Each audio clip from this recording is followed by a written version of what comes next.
मल्लिकार्जुन खरगे जे काँग्रेसचे राष्ट्रीय अध्यक्ष आहेत त्यांना आम्ही काही तासापूर्वी एक पत्र लिहिलं आणि त्या पत्रामध्ये काही गोष्टी आम्ही नमूद केल्या नाहीत, परंतु आपल्या समोर त्या ठिकाणी असताना मांडतोय की महाविकास आघाडीमध्ये आजपर्यंत 10 जागेंवरती काँग्रेस आणि शिवसेना यांच्यामध्ये रस्सीखेच चाललेली आहे। कोण कोणाला सोडायला तयार नाही अशी परिस्थिती आहे। 5 जागा या शिवसेना, काँग्रेस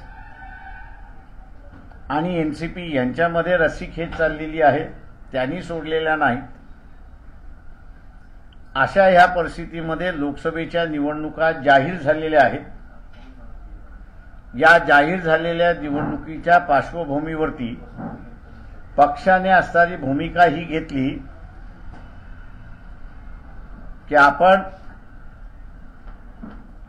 महाविकास